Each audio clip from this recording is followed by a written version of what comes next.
This is a story about an elephant named Horton who sits on an egg as a favor to Mayzie, a lazy and sly bird. Mayzie says she'll be back, but flies off with no intention of returning. Meanwhile, Horton, as he promised, sits on the egg through rain and snow. Even the other animals in the jungle take notice and tease him. Three hunters come across Horton one day. However, instead of shooting Horton, they capture him and sell him to a circus. Horton and the egg travel up and down the East Coast as a circus attraction. Then one day, Mayzie, still on vacation, stops by the circus and sees Horton on her egg. Seeing all of the attention Horton and the egg are getting, Mayzie demands the egg back. However, the egg hatches and an elephant bird emerges. And in the end, Horton and the baby elephant bird go back to the jungle together.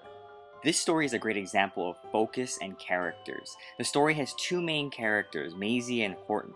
The author downplays seemingly ignoring the selfishness and laziness of Mayzie by making her almost absent for most of the story, while highlighting the loyalty and nobility of Horton. It's also noteworthy that Horton does not express any anger or animosity towards Mayzie, both during the time on the egg and at the end when she demands the egg back. He simply steps aside, and it's this mixture of passivity and diligence that makes Horton so admirable. But on the other side, what does the story say about Mayzie, more particularly bad mothers?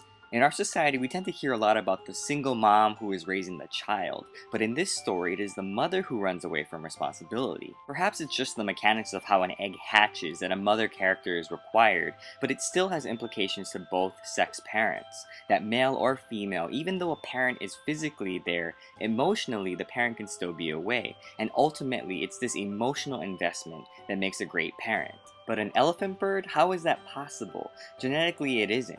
The contents of an egg cannot absorb the genetic material of the thing that is warming it. But what can we do with this, and what does it mean? And this is the tricky part. The lines go, and it should be, it should be, it should be like that, because Horton was faithful. He sat and he sat. And so it seems that the elephant bird represents the payoff, the prize, the reward for diligence and hard work. Unfortunately, in real life, this isn't always the case. In fact, real life is not like that at all. And this is the purpose of the story. It acknowledges that this is the way things should be but aren't, where people who work hard and dedicate themselves to something should reap the rewards for their work. And it's here that readers are left to ask themselves, why isn't it like this?